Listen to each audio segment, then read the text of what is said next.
Saudara-saudari, Injil kita pada minggu ini diambil dari Injil Lukas bab 14 ayat 1 dilanjutkan ayat 7 sampai 14.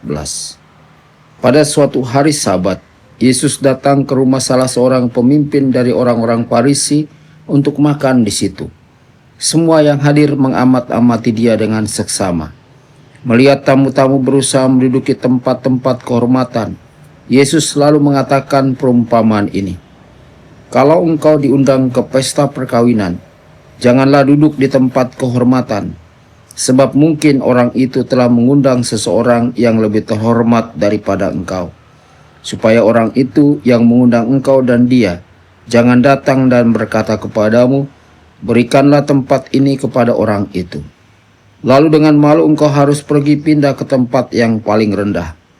Tetapi apabila engkau diundang, duduklah di tempat yang paling rendah. Mungkin tuan rumah akan datang dan berkata kepadamu, sahabat, silakan duduk di tempat yang lebih terhormat. Dengan demikian, engkau akan menerima hormat di depan mata semua orang yang makan bersamamu.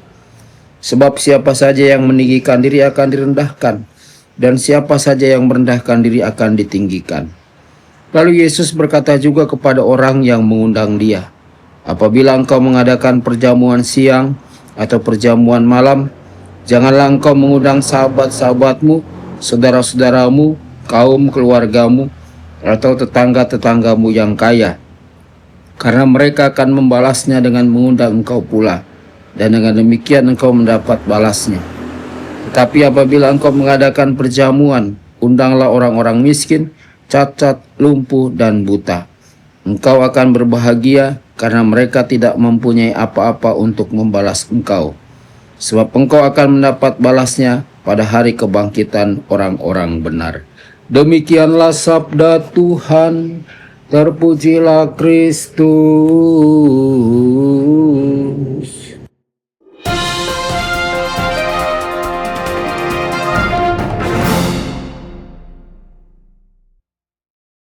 Dalam nama Bapa dan Putra dan Roh Kudus, amin.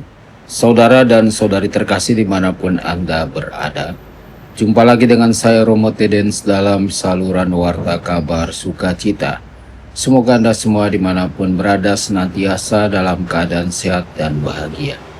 Saudara-saudari, hari ini Yesus mengajarkan kepada kita satu kebajikan yang menjadi dasar dari semua kebajikan lain, yakni kerendahan hati.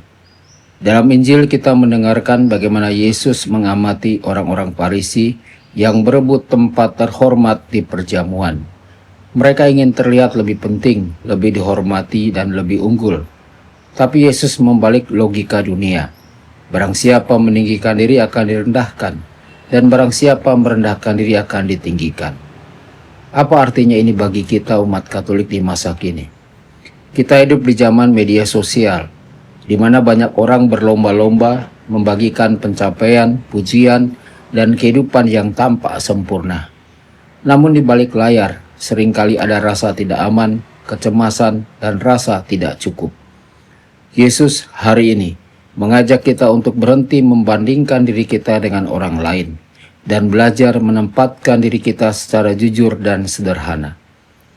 Seorang ibu rumah tangga mungkin tidak mendapat penghargaan publik, tetapi melalui cinta dan kesetiaannya di rumah, ia telah menjadi berkat besar bagi keluarganya.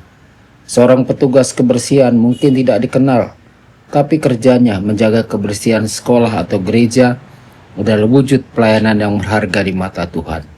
Saudara-saudari, sukacita sejati bukan berasal dari banyaknya pujian atau jabatan tinggi. Sukacita datang ketika kita bebas dari kebutuhan untuk selalu terlihat hebat.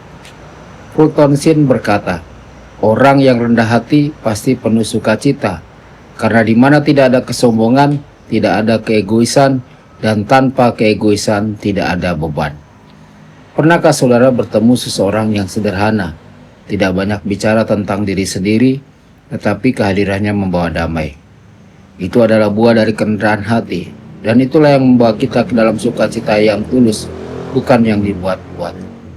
Bayangkan seorang murid di sekolah yang terus-menerus ingin mendapat nilai tertinggi, bukan karena cinta akan belajar, tetapi agar dianggap lebih pintar dari teman-temannya. Itu adalah perbudakan batin. Tapi murid yang rendah hati akan belajar karena ingin berkembang dan memuliakan Tuhan dengan kemampuannya. Ia menjadi pribadi yang bebas. Atau bayangkan seorang karyawan yang tidak keberatan tidak disebut-sebut dalam rapat, tapi tetap bekerja dengan sepenuh hati. Orang seperti itu bebas dari keinginan untuk diakui karena ia tahu siapa dirinya di hadapan Tuhan. Saudara-saudari, marilah kita hidup sebagai orang Katolik yang rendah hati. Jangan takut menjadi kecil di mata dunia, karena disitulah kita justru menjadi besar di mata Allah. Jika kita belajar merendahkan diri, Tuhan sendirilah yang akan meninggikan kita. Jika kita jujur, tulus, dan tidak memaksakan citra yang palsu, maka Tuhan akan mengisi hidup kita dengan sukacita dan kebebasan sejati. Semoga kita tidak hanya mendengarkan sabda ini, tapi sungguh menghidupinya. Tuhan Yesus memberkati Anda semua. Sabda Allah adalah kebenaran. Sabda Allah adalah kehidupan. Mari kita mencintainya, mari kita menghayatinya. Ya Tuhan yang ku muliakan, sabda